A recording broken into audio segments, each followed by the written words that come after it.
My name is Brad Von Gillern. I'm a senator from West Omaha and Elkhorn area. I represent Legislative District 4, and I am vice chair of this committee. Will serve as the chair today. The committee will take up bills in order that are posted outside the hearing room. Our hearing today is your public part of the legislative process. This is your opportunity to express your position on the proposed legislation before us today. We do ask that you limit or eliminate handouts. If you're unable to attend a public hearing and would like your position stated for the record, you may submit your position and any comments using the legislature's website by noon the day prior to the hearing. Letters emailed to a senator or staff member will not be a part of the permanent record. If you're unable to attend and testify at a public hearing due to a disability, you may use the Nebraska Legislature's website to submit written testimony in lieu of in-person testimony. To better facilitate today's proceeding, I ask that you follow these procedures. Please turn off all cell phones and electronic devices. The order of testimony is the introducer, proponents, opponents, neutrals, and then the closing remarks. If you'll be testifying, please complete the green form and hand it to the committee clerk when you come up to testify. If you have written materials that you'd like to distribute to the committee, please hand them to the page to distribute. We need 11 copies for all committee members and staff. If you need additional copies, please ask a page to make copies for you now. When you begin to testify, please state and spell your name for the record. Please be concise. It is my request that you limit your testimony to 5 minutes. We will use the light system. Green is 4 minutes, yellow is 1 remaining, and red, please wrap up your comments. If there are many, we won't use that. If your remarks were reflected in previous testimony, if you'd like your position to be known but do not wish to testify, please sign the white form at the back of the room and it will be included in the official record. Please speak directly into the microphone so our transcribers are able to hear. Introducing the staff present today, to my left is Research Analyst Charles Hamilton, and to the far left is Committee Clerk Thomas Weekly. I will ask the committee members to introduce themselves beginning at my left. Welcome, everyone. Tom Breeze, I represent District 41. George Dungan, District 26, Northeast Lincoln. Linehan, 39. Our pages today are Caitlin, who's a junior at UNL, correct? Yep. And Sophia, who is that's Sophia. Well, stand up. Who's a senior in political science and business law at UNL. Thanks for being here today. Please remember that senators may come and go during our hearing. Apparently, I know that there are several that are out testifying right now, as they may have bills to introduce in other committees. Refrain from applause or other indications of support or opposition. For our audience, the microphones in the room are not for amplification, but for recording purposes only. Lastly, we use electronic devices to distribute information. Therefore, you may see committee members referencing information on their electronic devices. Be assured that your presence here today and your testimony are important to us and are a critical part of our state government. And with that, make sure I'm covering all of our announcements today. Yeah, with that, we will open testimony on LB 370. Welcome, Senator Linehan. Good afternoon, Vice Chairperson Von Gillern and members of the Revenue Committee. I'm Luann Linehan, Louannlinehan, and I'm from Legislative District 39, which is Elkhorn and Waterloo in Douglas County. Today, I'm introducing LB 370. LB 370 will insist in informing taxpayers of the right to claim property tax credit that was passed as part of the Nebraska Property Tax Incentive Act in 2020. In 2020, the Nebraska Legislature passed the Nebraska Property Tax Incentive Act to provide tax relief for those who pay property tax within the state by allowing for a refundable income tax for property taxes paid, as we all know, for your general fund school taxes. LB 370 would ensure that all property taxpayers are made aware of this refundable tax credit by including a red slip in their property tax notification that informs the property taxpayer of the existence of the property tax credit and their ability to claim the tax credit. Taxpayers are also informed that they can still file amended return to do so even if they did not claim the tax credit initially. Also, they may receive help from the Department of Revenue if they need assistance in filing the tax credit. So I have looked at the fiscal notes, and I didn't know red paper was so expensive. So maybe what we could do with this, instead of having to read, there's already one, and NACO's here, and they're going to testify against Bill, which they give me a heads up. That's fine. So red paper is evidently pretty expensive. So maybe it shouldn't be red, or maybe a compromise would be this. There's already a white slip that I'm guessing the legislature requested them to do a long time ago. It comes with your property tax statement that says where your money goes and how much state aid there comes to your school districts, your counties, it's good information. I don't know how many people read it. So maybe we could just put some kind of an announcement on the slip they already put in there. That would be better than nothing. I don't know, maybe the red paper is worth the $7,000. That'll be up to the committee. The other thought I had is I didn't know this. I think even I had a CPA do my taxes last year, and I didn't really, because we're in the middle, when we do our taxes, it's April 15th, which tends to be really busy around here in the short session. So I didn't really look at my taxes last year, but I had a very good firm with this PA do my taxes, and they did not claim the credit right. So I think some of our lack is just people getting used to the system. So. Very good. Questions from the committee? Yes, Senator Murman. Maybe this will be addressed later. By the way, when I don't look at my taxes as close as I should all the time either, but one thing I do emphasize to them is make sure I get that property tax credit. But, because it is a big part of it, of course. Are a large percentage of these tax ones that don't claim credit out of state taxpayers, or land owners? There's some, well, first of all, LLCs and pass-throughs got a extension. A lot of them don't, they ask for an extension and they don't file until October. So we were at 60%, and then after October, we were at 70%. So that took up 10%. Then I'm thinking there was a couple of do-it-yourself tax things that you had to know to look for it. So there were people that used those that found out later and they refiled. Also, if you got a CPA doing them and they make a mistake, I think it's just a new system and they'll get better as we do it more. And yes, the out of state, because they don't know about the law and they don't know about the credit. So it could be and we have a lot of out of state property owners. Thanks. Any other questions? Yeah, I want to affirm both of the comments that you made. I went back and checked mine. They did get it, but I talked to so many people when I was campaigning last year that said that their system didn't. And I actually got some thank yous from folks that went and checked and found out that they hadn't gotten it and they were owed it. So they went back and refiled. So it's frustrating that, do you know, Senator Linehan, what the balance was left that was unclaimed last year? Oh, it'd be Roughly? 30% of 748 million. So over 200 million. Yeah. Right. But again, they've got we can't, there's been some things that we should use that money doing something else, but you can't use that money for 3 years. People have 3 years to come back and claim. And as word gets around and accountants get smarter, they'll redo filings. And I'm guessing a lot more about it. Very good. Thank you. Thank you. Proponents for LB 370? Any proponents? Seeing none, any opponents to 370?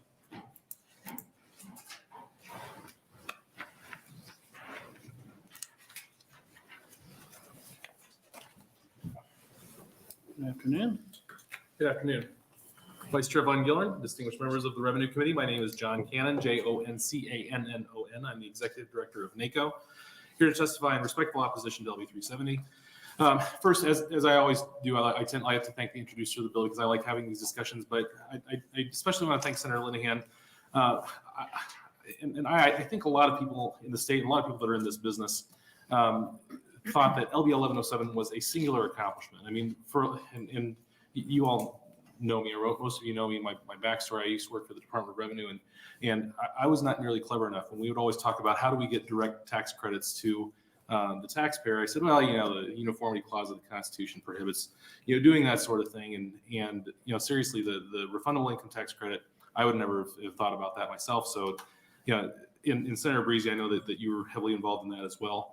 But I really do think that was a singular accomplishment. I think it's something that does provide that direct property tax relief to our citizens. And so, that said, as far as reminding people that they can claim the credit, they get their property tax statements in December. Most people aren't starting to file for their income taxes until February, March, April. The timing is just a little bit off. And so, that creates a problem. The costs, you've seen the fiscal note, it's not excessive or burdensome, but then again, I'm always reminded of the phrase that no single drop believes it's the cause of the flood. The time spent, however, in the office, you've got to stuff an extra thing of paper into the property tax statement. That is a cost, even though that's not something that you would have reflected in a fiscal note. This is something that is explicitly an income tax, and so it's technically a state issue, and you'd be having property taxes spent on a state issue instead of a local issue. But again, we understand the intricacy and the involvement between the two, and so that's one of the reasons that, frankly, I think Senator Linehan's idea that she brought up in her opening is actually pretty sound. And we already have that slip of paper that we're sending out that says, here's the amount of state aid that goes to each political subdivision in your county. And frankly, I think it's a long slip of paper. You could turn it on its side. You could have it in a and I always get these two confused, portrait or landscape mode, whichever the one is the one that's going across. And frankly, put in red, hey, you have the option of claiming your property tax credit. Please remember to do so. I think that would actually work out pretty well. One thing I do want to mention, the counties we are trying to help promote this as best we can. I couldn't tell you, I certainly couldn't tell you that every county treasurer, but the majority of them, I think, they've got a little thing on the counter that says, hey, by the way, just remember to hold on to your property tax statement because you can claim your refundable income tax credit for school and community taxes paid. One other thing I'd like to offer as a possibility, and again, I used to work for the Department of Revenue. I do not want to sell out my friends at the Department of Revenue if I have any left after my testimony today. So NACO owns a software company, and we do the property tax statements for 90 counties. And so we've got a majority of the counties in the state. We certainly work with, Douglas, Lancaster, and Sarpy, the big three remaining. As a company, our software company prepares a list that we send to the Department of Revenue that says, here are all the people across the state that have paid property taxes in the prior year. And that is a list that's available to the Department of Revenue. We prepare that for them, for the 90 counties that we have. The other 3 counties do the same thing. The Department of Revenue has the list of people that have actually claimed the credit. And so it seems to me it should be pretty easy to take this list minus that list, and who did not claim the credit. Who paid property taxes but did not claim it.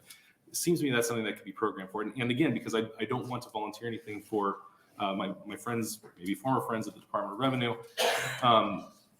frankly, our software company, we could do that if we had the list of the people that have paid the property tax, claim the refundable income tax credit. Now, there might be an issue about confidential taxpayer information going to a private company, and I get that. But there are ways that we can target the people that we want to get the information to without taking a more scattershot approach. Again, I think Senator Linehan's idea of taking a statement that most people are kind of glossing over in the first place and converting that into something that is a focused message, I think that sounds like a sound idea, and I'd be happy to discuss that further. And I'm just about out of time, so I'd be happy to take any questions. Questions from the committee? Yes, Senator Dungan. Thank you, Vice Chair Von Gillern, and thank you for being here today on this snowy day. I know it's not easy for everybody. So it sounds like to me, and correct me if I'm wrong, that you're not opposed to the idea of making sure people are notified about this. It's more or less the execution that you have an issue with in the current iteration of the bill. Sure. Yeah. And again, there's not a problem with making sure that people are able to claim the refundable income tax credit. And I've said this before in front of this committee. My predecessor said, "What? When LB 1107 passed, he said, my gosh, we're not going to have to talk about property tax for a few years." Well, okay, that wasn't true. But by the same token, that was a big deal. It was an important step. We celebrated it at NACO. And frankly, it's something that, we want to make sure that people are taking advantage of it so that they understand that the state is chipping in toward toward direct property tax relief. I mean, that's not something that we're opposed to.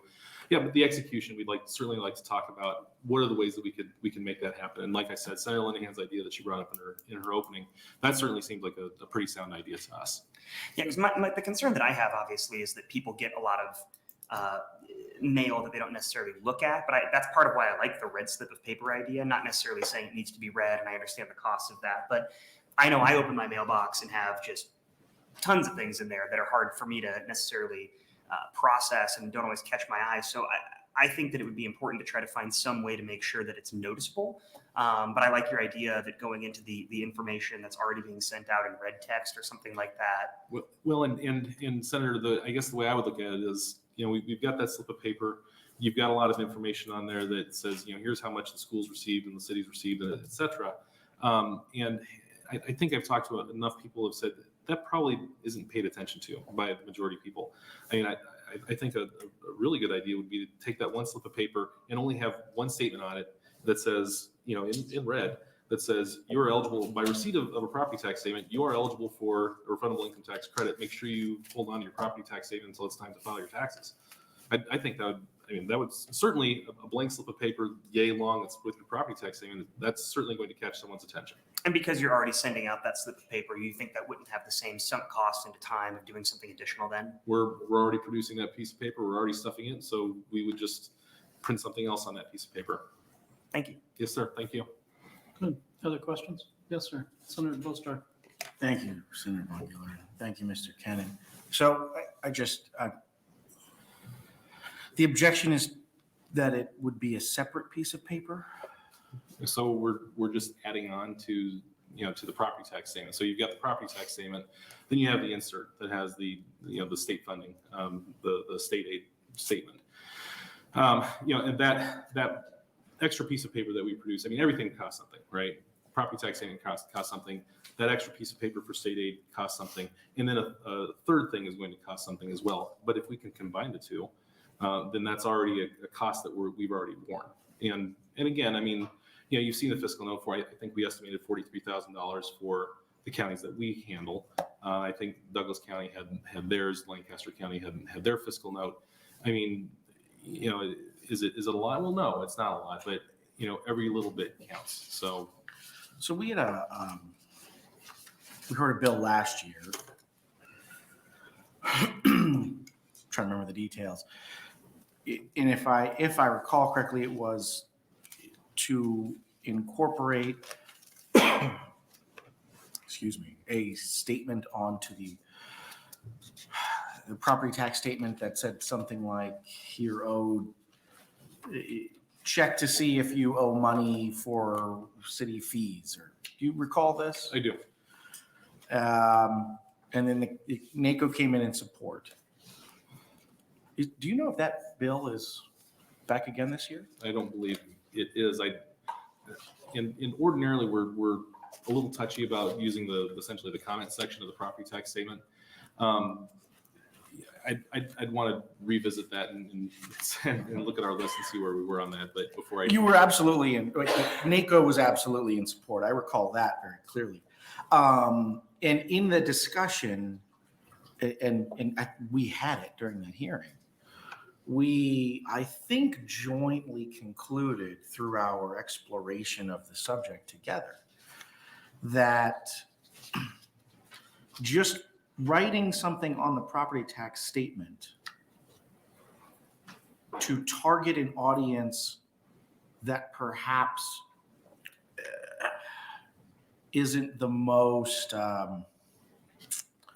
vigilant when it comes to perhaps the managing of their documentation is maybe not the most effective approach, right? In that case, it was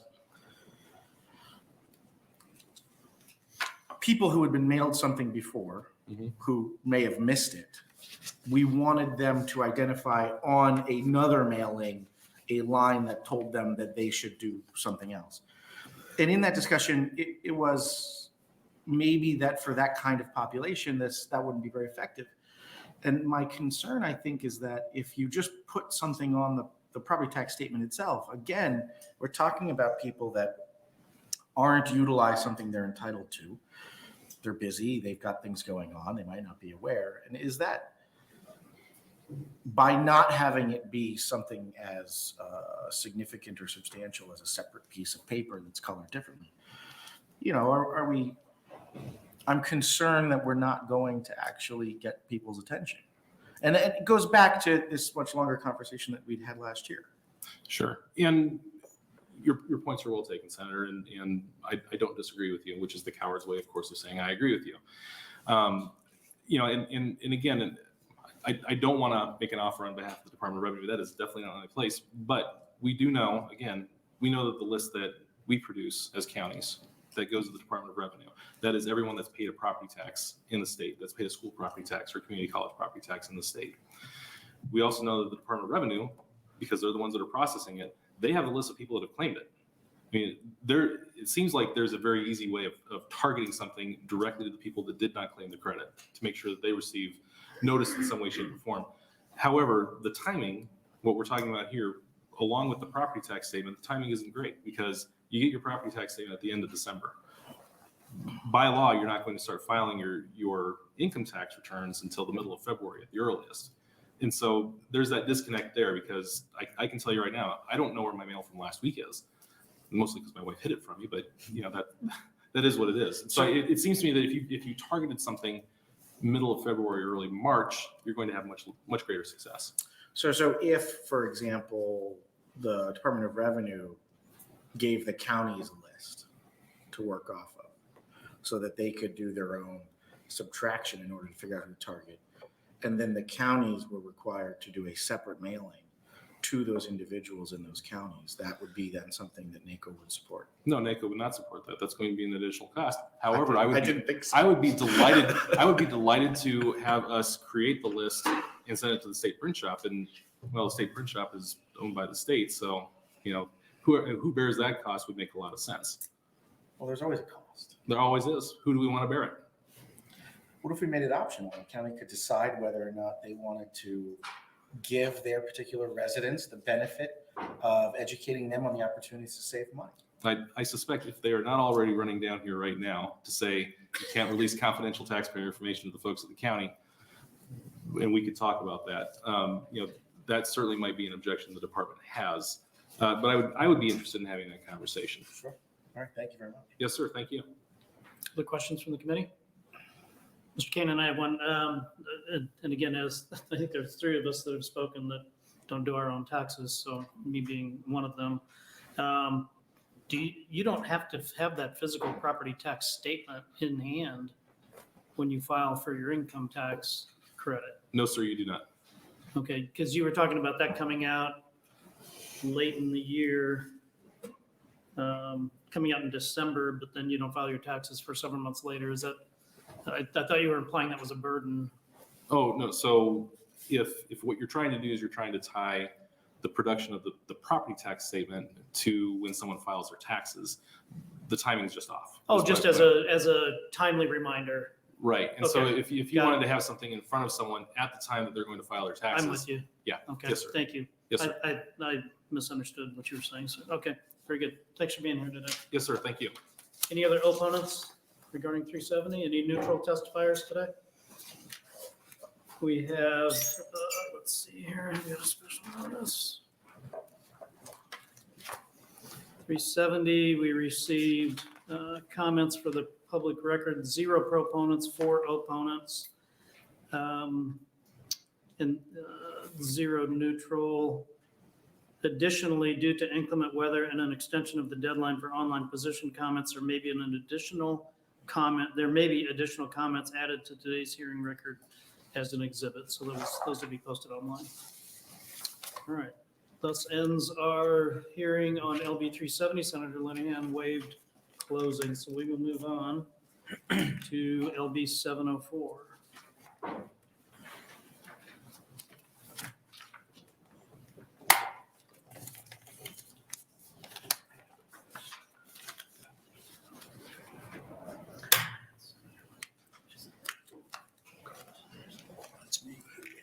It's you. Actually, can we go to the next one? I'll come back. The next one is you. Yeah, I know, but I don't have my open with me. Oh, okay. Well, sure. Next one. 317 is me. And, Senator Bostar, could I ask you to share on my behalf? Most senior member of the committee. Please don't leave. Hey. You were almost the youngest in the whole group, so. You're done. Done job well.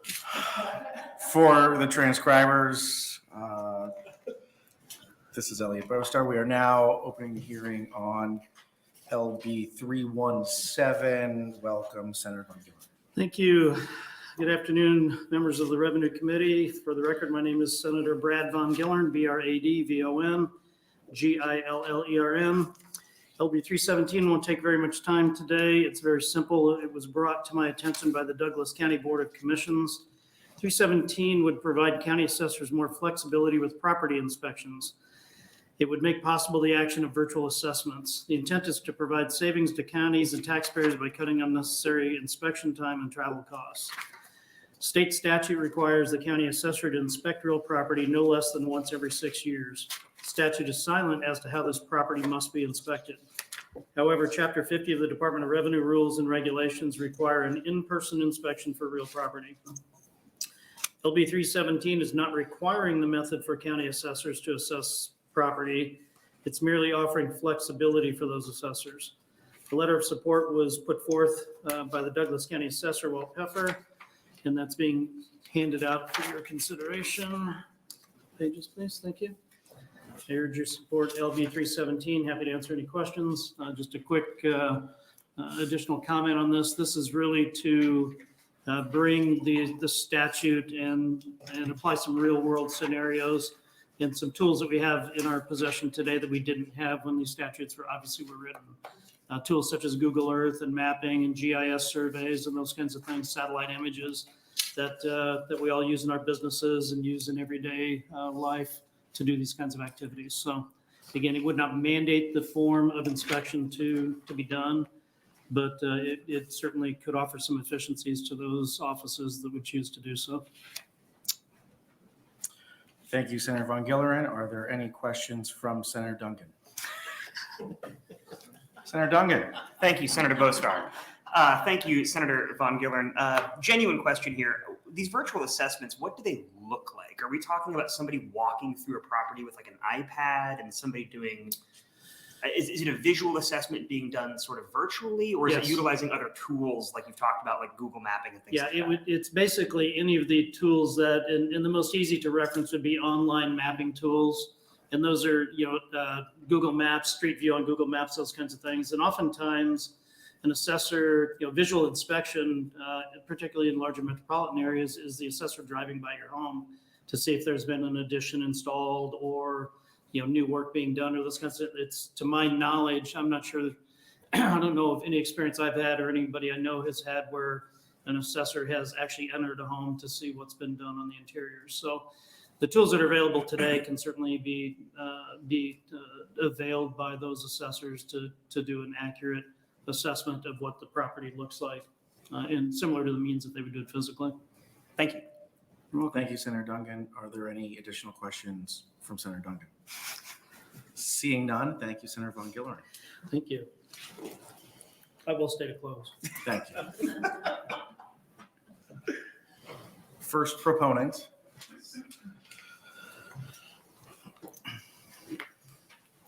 Good afternoon, Senators Bostar, Duncan, and Murman. My name is Sean Kelly, SEANKELLEY, appearing on behalf of the Douglas County Board of Commissioners in support of LB 317.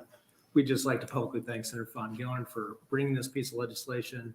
It really emanated from Commissioner PJ Morgan, who spent his entire professional life in real estate, and for the life of him could not understand in some instances where people in neon jackets had to walk around homes for a statutory requirement. Certainly that makes sense on new construction and rehabilitation of some properties, but in limited instances, it's not necessary, and that's why we're seeking this piece of legislation and would appreciate you advancing it from committee.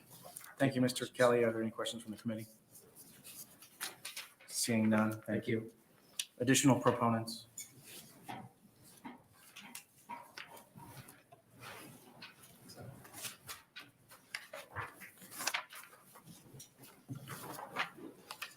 Welcome. Welcome, Acting Chair Bostar, distinguished members of the Revenue Committee. My name is John Cannon, JONCANNON. I'm the Executive Director of NACO, here to testify in support of LB 317.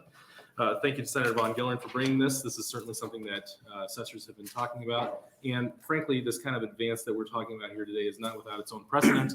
I can tell you that many, many years ago that there was a requirement for the assessor to have to go out and inspect every cemetery on an annual basis to make sure the dead had not yet risen. We figured out after a while, you know what, we know what's going on. We have the technology to figure out what the cemeteries are up to. This is kind of, really along the same trend where we're going to leverage the technology that we've had, the technological advances we've had in the last several years for the sorts of online tools you have with, as Senator Von Gillern said, Google Street View, GIS, aerial photography. There's a thing called pictometry. Those sorts of things have really made the assessor's job a lot easier if they're allowed to use it. And it's always been kind of a question as to whether or not, does this fulfill the physical inspection requirement? This makes it explicit. We certainly welcome it. Flexibility is good. And frankly, this benefits not just large counties, but also small counties. In Douglas County, they have an appraisal staff that numbers pretty high. And I'll get yelled at by my friend Mike Goodwillie when he says it's not that high. But they have an appraisal staff. A lot of counties, the smaller counties in particular, they have the assessor and a deputy, and they're responsible for examining all the parcels, 1/6 of all the parcels on an annual basis. And so this benefits everyone across the state. We think it's good, sound public policy. We're certainly in support, and I'd be happy to take any questions the three of you might have. Thank you, Mr. Cannon. Any questions from the committee?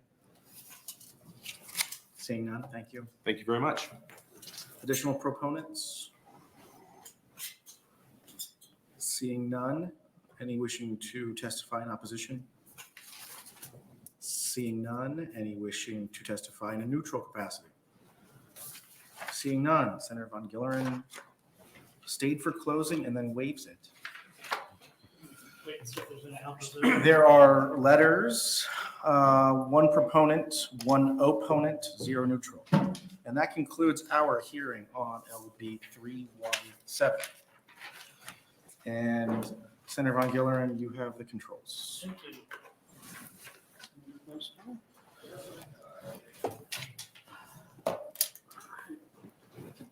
We will open our hearing on LB 704. Welcome Senator Murman and Senator Breezy. Well, I'm back. Sorry about that. Members of the Revenue Committee, my name is Dave Murman. I am introducing 704 on behalf of the Nebraska Treasurer's Office, specifically the Enable Account Program. In December 2014, the Achieving a Better Life Experience Act, better known as the ABLE Act, was created on the federal level, authorizing individuals with disabilities to open tax-exempt savings accounts to save for disability-related expenses without impacting eligibility for resource-based benefits. The Act permits individuals with disabilities to save more than a total of $2,000 in assets, cash, savings, etc., in their name in a qualified ABLE account. Nebraska's version of the ABLE account is the Enable Savings Plan, which is overseen by the Nebraska Treasurer's Office. It has been a very successful program, but one issue that has come up is if an account holder with no assets besides the Enable account, which is often the case for account holders, going through the probate can be cost prohibitive when the balance of an Enable account is small. LB 704 will allow the money from an Enable account with a balance equal to or under $5,000 to be paid out directly to a named beneficiary upon the death of an account owner. I would be more than willing to answer questions you may have, but there are some testifying behind me. Stacy Pfeiffer, Director of the state's Enable Savings Plan, who can answer any questions you might have. Thank you, Senator Murman. Any questions from the committee? Seeing none, thank you. We'll open for proponent testimony.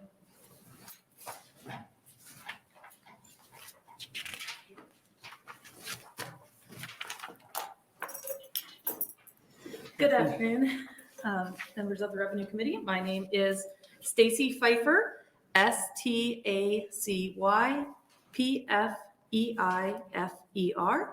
I am the director of the Enable Savings Program, and I am here today to testify in favor of LB 704. Senator Murman did a great job of giving a little bit of background on the ABLE program. Nebraska signed the ABLE program into law in May of 2015, and it's overseen by the Nebraska State Treasurer's Office. As of July 31st, 2023, the program has helped individuals with disabilities open 3,354 accounts and holds $30,521 and some change in assets under management. Of these, 2,115 of them are in Nebraska and with $18 million in assets. The Nebraska's Treasurer's Office is honored and humbled to be able to help these individuals in this way, and we look forward to helping more.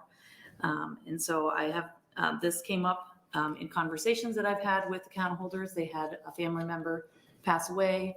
There was not a lot of money in their account, and they had no other estate. So it was difficult for them to pay an attorney, high fees to get the money out, just to put it into a state to pay up to them. So this was kind of getting rid of a little red tape and making it a little bit easier for those families, especially when they're struggling with the loss of a loved one.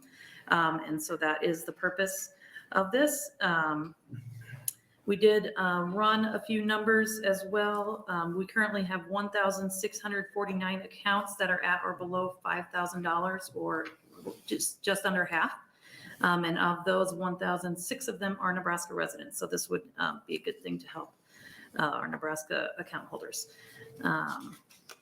And this would be similar, everyday Nebraskans, they're able to name beneficiaries in their 401k accounts, life insurance policies, et cetera. And so this would, be similar to that, where they could name a beneficiary for it to pay out. And I would be happy to answer any questions that anyone would have. Questions from the committee? Forgive me for not being overly familiar with the bill. Some of these individuals are mentally handicapped, correct? Correct. How do they deem their designated beneficiary in that case where they may not be able to make a reasonable? So people who can't sustain their own account, they generally have a power of attorney or some other sort of authorized individual, and so they would help them to deem who that person will be. And is there any, and I know I'm getting off topic of the bill, and I actually know a family that dealt with this a little bit, that is the power of attorney excluded from potentially being the designee or the beneficiary? Because oftentimes it's a family member. Right, yeah, we don't have any. Okay, so they could elect themselves. Correct. Okay, but again, that's outside of what we're talking about in the bill here today. Correct, okay. Yep. All right. Any other questions? All right, thank you for being here today, Director. Thank you. Any other proponent testimony?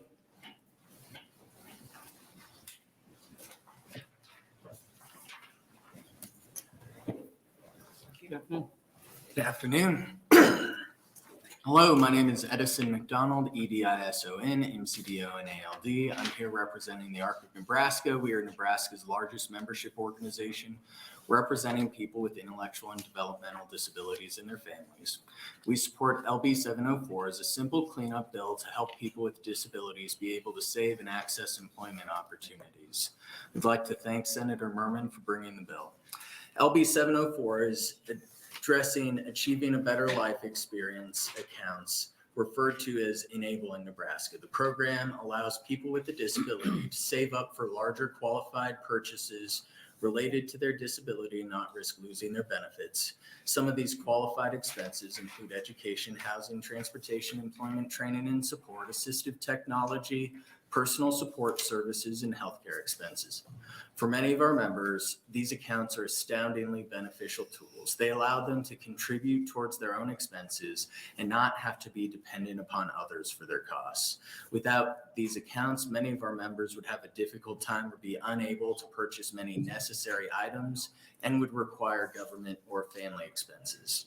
This law was passed in 2014, then updated in 2019, thanks to Senator Murman, to ensure that we made it easier to use these accounts. This bill will help to further open this access as we work to expand smart savings and encourage employment. Part of what we need in this program is that this is part of a national pool, and so we want to ensure that we get up to 90,000 accounts nationally. Right now, we only have about 30,000. Hopefully, by making this easier, it'll help make sure that the program is more sustainable nationally and that we can provide better access to employment. Please move LB 704 forward. Any questions? Very good, thank you. Yes, Senator Cal. Thank you, Senator Von Gillern. So when you say 30,000, that's not 30,000 in the state, that's No, nationally that's national. 30,000. Okay, and so how many are in the state? So the last testifier just testified 1,649 are under the $5,000 limit. And I think she said it was just under half, which, So there, Enable has 3,354 accounts, and of that, 2,115 are Nebraska residents. Thank you. so yeah. And out of that 30,000, that's a really impressive percentage for Nebraska to have. Thank you. Other questions from the committee? Yes, Senator Boster. Thank you, Senator Von Gillern, and thank you for your testimony. I don't really have a question. I just want to put an apology on the record to the transcribers. What did you do? They're going to have a hard time figuring out this interaction. In light of the inclement weather today, I think we're making a few exceptions on things. Any other questions? Mr. McDonald, thank you for being here today. Any other proponent testimony? Are there any opponents to 704? Anyone who'd like to testify in the neutral capacity? Seeing none, there are no letters for the record. Senator Murman, would you like to close? Well, I've got to apologize. I don't know as much about the able accounts as I should, but the ones I'm familiar with, to answer Senator Von Gillern's question, the family members are typically the ones that put the money in the account. So, and I just want to mention what the able accounts can be used for. And now I lost it.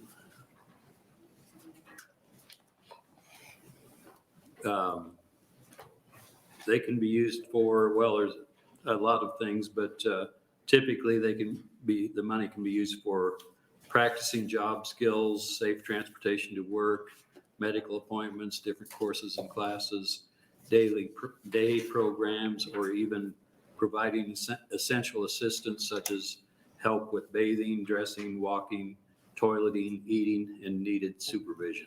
So the disabled person is limited to $2,000 in assets, but that extra money can be used for some of these things. So with that, I'll take any questions you might have. Any questions from the committee for Senator Murman? Seeing none, thank you. Thank And you we'll very close much. our testimony in 704, and we'll close our revenue hearing for the day.